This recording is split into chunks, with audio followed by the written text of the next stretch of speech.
दो दिलों की दास्तान किस्त नंबर 3। नहीं मस्तिक, मुझे शॉपिंग नहीं करनी। तुम जानते हो ना, मुझे शॉपिंग करना नहीं पसंद। मेरी सारी शॉपिंग मामा करती हैं और लंच फिर कभी। प्लीज़ अभी घर छोड़ दें। यार इज़ू, तुम ना मुझसे गिफ्ट्स लेती हो ना शॉपिंग करती हो, ये क्या बात हुई यार।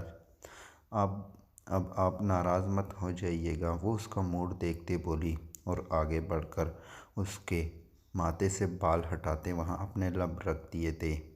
मैं नाराज़ होकर जाऊँगा कहाँ, वो मसरूर सा मुस्कुराते बोला। हाँ ये भी है, वो नाज से बोली तो वो उसे देखता खिलकर मुस्कुराया।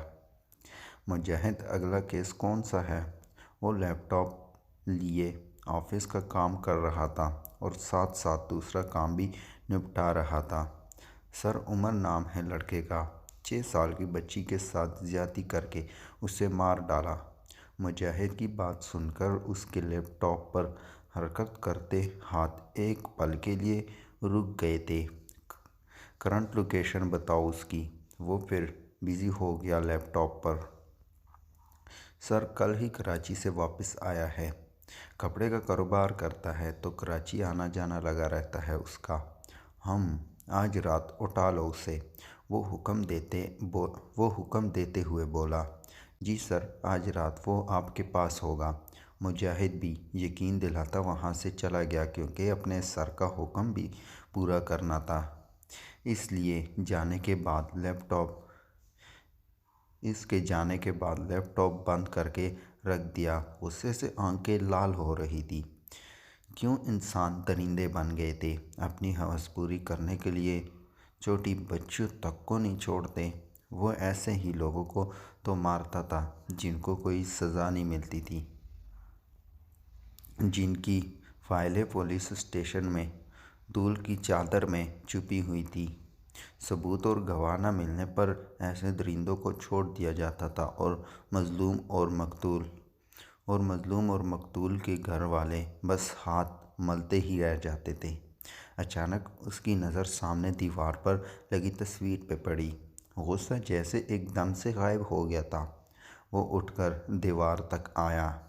आखिर ऐसा क्या है तुम में जो मेरा गुस्सा जग की तरह बैठ जाता है तुम्हें देखकर। मुझे यकीन है कि मेरी ज़िंदगी के साथी तुम ही बनोगी। इतने बड़े महल के दीवारों को घर और जन्नत तुम ही बनाओगी। रह लो जितना आज़ाद रहना है, क्योंकि फिर मौका मिलते ही मैं तुम्हें खुद में कैद कर लूँगा और कहीं जाने नहीं दूँगा। इस बेस्ट की ब्यूटी हो तुम, और शायद अब इस बेस्ट की जीने की वजह भी और तमन्ना भी। बस कर दो लम्स यार, उसकी बुराइयाँ करना क्या हो गया है। इतना अच्छा लड़का तो है वो बेचारा मन। लम्स पिछले 1 घंटे से मुसलसल मन की बुराइयाँ किए जा रही थी। अब आइज़ल भी थक गई थी उसकी बातें सुन सुनकर। हाँ आपी, वो मनहूस आपको बेचारा लगता है। मुझे इतना परेशान किया हुआ है उसने। मेरी बात नहीं सुनता और अगर गलती से सुन भी ले तो कभी सीरियस नहीं लेता। वो हनीमून तक की प्लानिंग किए बैठा है। वो गिना मेसना आपको बेचारा लगता है। लम्स को तो शॉक लगा था उसके लिए बेचारा लफ्ज़ सुनकर। तो और क्या कहूँ मैं लम्स, बेचारा ही तो है जो तुम्हारे हथे चढ़ गया है। उसे क्या पता कि वो किस पत्थर से सर फोड़ रहा है। तुम मुझे एक बात बताओ, क्या उसने कभी बदतमीज़ी की है तुमसे।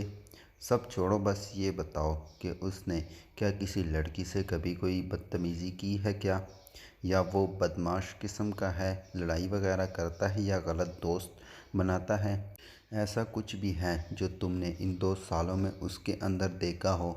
आइज़ल ने कहा तो लम्स सोच में पड़ गई। ऐसी तो कोई बुराई नहीं थी उसमें, यहाँ तक कि वो इससे भी एक हद में रह कर बात करता था।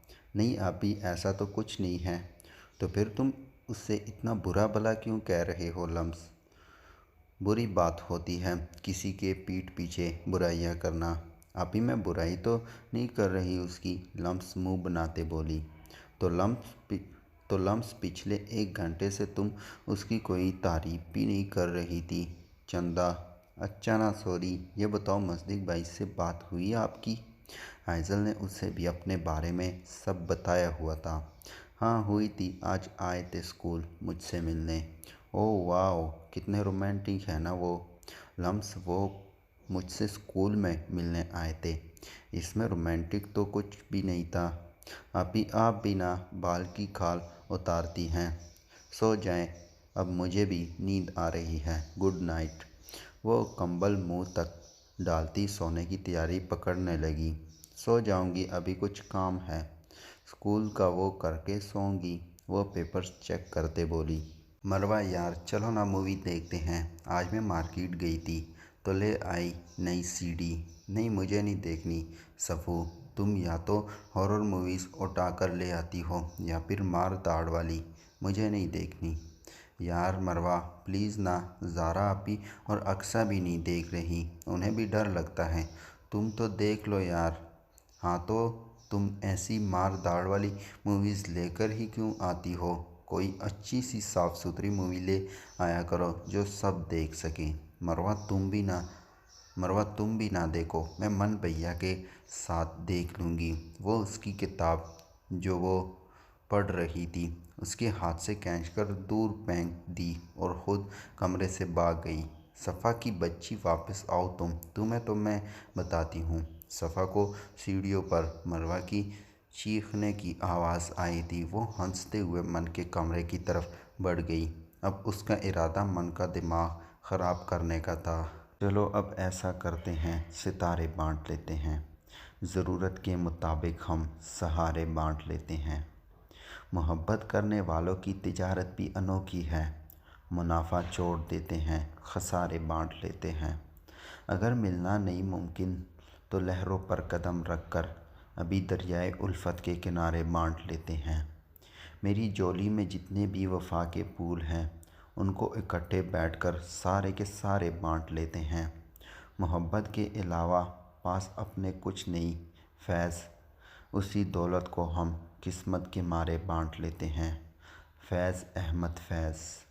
नहीं, छोड़ दो मुझे प्लीज़, जाने दो, मैं किसी को कुछ नहीं बताऊंगी, छोड़ दो। वो मुसलसल नींद में यही बोले जा रही थी या फिर कोई बुरा ख्वाब देख रही थी। उस दिन हुए हादसे की वजह से वो बहुत डर गई थी। घर में भी किसी को कुछ नहीं बता पाई थी। पूरी कोशिश की थी कि सबके साथ नॉर्मल रहे, लेकिन अकेले में फिर वही डर हावी हो जाता था। अचानक ही वो घबराकर उठ गई थी, लेकिन आंखें खोलते ही जो मंज़र उसके आंखों के सामने था उसे अपना दम निकलता महसूस हुआ। वो उसके कमरे में उसके बेड पर बैठा उसे ही देख रहा था। आज भी खुद को उसने छुपाया हुआ था, बस नीली आंखें ही थी जो नज़र आ रही थी। वो चीख मारती उससे पहले ही उसने उसकी मुंह पर हाथ रखकर चुप करवाया था। वो अपने दुश्मन को अपनी नींद सुलाता वापस आ रहा था जब उसका दिल अपनी ब्यूटी से मिलने का किया। बस फिर क्या था, वो पहुंच गया था उसके पास, लेकिन जब वो खिड़की से अंदर आया तो उसे नींद में बड़बड़ाते देखकर फ़ौरन उसके पास आया। शायद वो कोई बहुत बुरा ख्वाब देख रही थी। पहले तो उसका दिल किया कि उसे जगा दे, लेकिन उसकी बातें सुनकर वो रुक गया था। फिर एकदम उसने आंखें खोली थी और सामने उसे देखकर चीख मारने के लिए मुंह खोला ही था जब उसने अपना भारी हाथ उसके मुंह पर रख दिया। मैं हूँ, किसी और में इतनी हिम्मत नहीं कि वो तुम्हारे नज़दीक तो क्या इस कमरे में भी आए। वैसे मुझे भूली नहीं हो तुम, अच्छी बात है, कभी भूलना भी मत, वरना मुझे भूलना तुम्हें महंगा पड़ सकता है माय ब्यूटी। वो दिलकशी से मुस्कुराता अपना हाथ उसके मुंह से हटा गया। तुम अंदर कैसे आए? वो उसे देखकर बहुत खौफज़दा हो गई थी। रात के इस वक्त अगर उसे कोई देख लेता तो न जाने क्या हो जाता। उसे अपनी इज्जत बहुत प्यारी थी। तुम तक कैसे पहुंचा जा सकता है? मुझसे बेहतर कोई जान नहीं सकता। तुम बस मुझे याद करना, मैं फ़ौरन आ जाऊंगा, जैसे अभी आया। देखो, तुम ख्वाब में भी मुझे देख रही थी और जब आँख खुली तो सामने था ना मैं। बस इसी तरह कभी भी मुझसे मिलने का दिल करे, दिल से याद कर लेना, आ जाऊंगा। वो ऐसे बात कर रहा था जैसे वो एक दूसरे को बहुत अच्छे से जानते हो, जैसे पहले कुछ हुआ ही नहीं था। देखो, मैंने किसी को कुछ नहीं बताया, प्लीज़ जाओ यहाँ से। किसी ने देख लिया तो बहुत बुरा हो जाएगा। वो अटक अटक कर बोल रही थी। कोई कुछ नहीं कहेगा मेरी जान, फिक्र मत करो। और बहुत अच्छा किया जो मेरे बारे में किसी को नहीं बताया। और अगर बता भी देती तो कोई मेरा कुछ नहीं बिगाड़ सकता। तुम खुद सोचो ना, मेरा बच्चा, जब पुलिस मेरा कुछ नहीं बिगाड़ पाई अब तक, तो कोई और कैसे कुछ कर सकता है। तुम्हें पता है मैं कहाँ से आ रहा हूँ। वो अब बेड से टेक लगाकर आराम से बैठ गया, जैसे वो उसका अपना रूम हो। जाओ यहाँ से प्लीज़। वो अब बकायदा रोने लग गई थी। कैसा डीठ इंसान था जो जा ही नहीं रहा था, उल्टा आराम से बैठकर उससे बातें कर रहा था। वो एकदम आगे आता वो एकदम आगे आता बोला तो वो डर कर बेड से ही उतर गई। वापस आओ ब्यूटी। उसे बेड से उतरता देखकर वो गुस्से से बोला। नहीं आऊँगी, जाओ यहाँ से वरना मैं सबको बुला लूँगी, वो उसे धमकी देते बोली। जबकि वो उसकी जुर्रत पर हैरान हुआ। सच में ब्यूटी? तो फिर बुलाओ, अच्छी बात है, मैं अपने ससुराल वालों से भी मिल लूँगा। लेकिन एक बात याद रखना, बाद में तुम्हारा वही हाल करूँगा जो अभी अभी मैं अपने दुश्मन का करके आ रहा हूँ। वो अपना खंजर सामने रखते बोला, जहाँ अभी भी खून लगा हुआ था। वो खंजर देखकर और भी खौफज़दा हो गई थी। अब तो रोना और बढ़ गया था। रोना बंद करो ब्यूटी और वापस आओ यहाँ। कुछ नहीं कर रहा मैं, बल्कि तुम रोना बंद करोगी तो फ़ौरन चला जाऊँगा। पक्का प्रॉमिस। शाबाश आओ यहाँ, शाबाश आओ यहाँ। वो उसे बच्चे की तरह ट्रीट कर रहा था, क्योंकि उसका रोना अब उसकी बर्दाश्त से बाहर हो रहा था। उसके जाने का सुनकर वो फ़ौरन आंसू साफ करती बेड पर उससे ज़रा फासले पर बैठ गई। वो उसकी इस अदा पर मुस्कुराया था। अब तो जाना था, प्रॉमिस जो कर लिया था। अभी तो जा रहा हूँ, लेकिन फिर आऊँगा, तब तक मेरा डर और खौफ अपने दिल से निकाल दो। और एक बात हमेशा याद रखना, एमके कभी भी तुम्हें कोई तकलीफ़ नहीं पहुँचाएगा और ना किसी और को तुम्हें तकलीफ़ पहुँचाने देगा।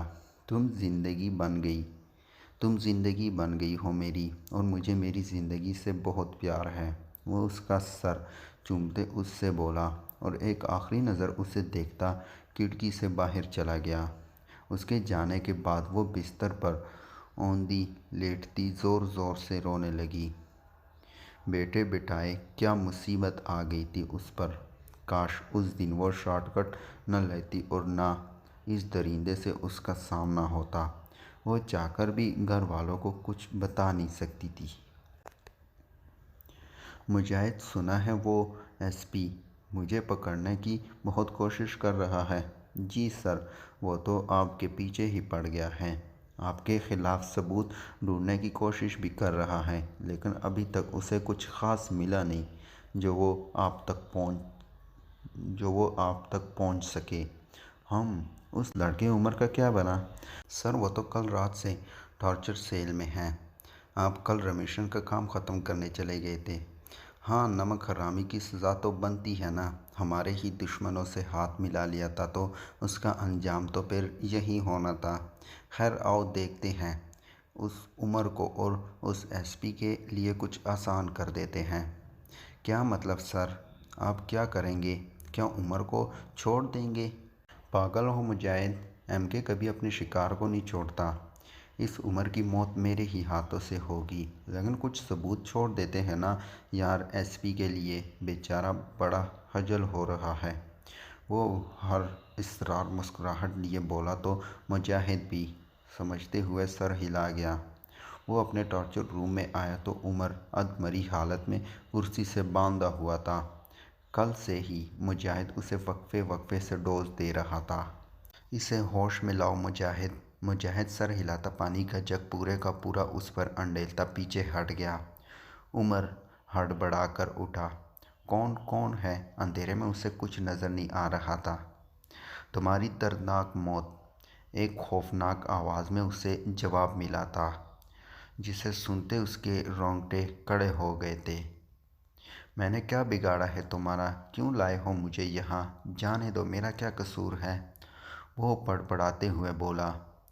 उस 6 साल की बच्ची ने क्या बिगाड़ा था तुम्हारा? हाँ, उसने बेदर्दी से उसके बाल खींचे थे कि वो दर से गिरा गया। तुम्हें मारने के लिए यहाँ लाया गया है और तुम्हारा कसूर ये है कि तुमने एक मासूम बच्ची के साथ ज्यादती की और उसे जान से मार डाला।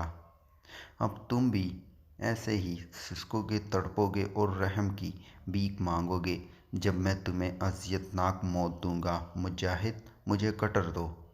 बेस्ट का नाम सुना है ना उमर? चलो आज देख भी लो। ये कहते ही उसने अपना निकाब उतार दिया था। तुम? उमर उसे देखकर हैरान हुआ था। उसे कौन नहीं जानता था। हाँ मैं, लेकिन अब तुम किसी को बताने के काबिल नहीं रहोगे कि बेस्ट कौन है, क्योंकि जो एक बार मेरा चेहरा देख लेता है वो फिर और कुछ नहीं देख पाता। लेकिन तुम्हें जान से नहीं मारूंगा, तुम्हें ज़िंदा छोड़ दूंगा, क्योंकि मुझे एसपी की मदद भी तो करनी है ना। बहुत अच्छा इंसान है और नेक दिल भी। वहीं तो एक काम का बंदा है इस शेर के ताने में। अब वो इतनी मेहनत कर रहा है मुझे ढूंढने की, तो हमें भी चाहिए उसकी मदद कर दें थोड़ी सी। वो कटर ऑन करते उमर के करीब आया और आहिस्ता आहिस्ता उसके जिस्म पर चलाने लगा। उमर की चीखें सुनकर उसे सुकून मिल रहा था। अपना काम करने के बाद उसने मुजाहिद को उसे हॉस्पिटल पहुंचाने का कहा और ख़ुद हाथ साफ करता बाहर चला गया। मुजाहिद को भी कभी कभी अपने सर की समझ नहीं आती थी। वो अधमरे उमर को उठाता उसे खुफिया तरीके से हॉस्पिटल पहुंचा चुका था और उसके जेब में एक पर्ची डाल दी थी जिस पर लिखा था,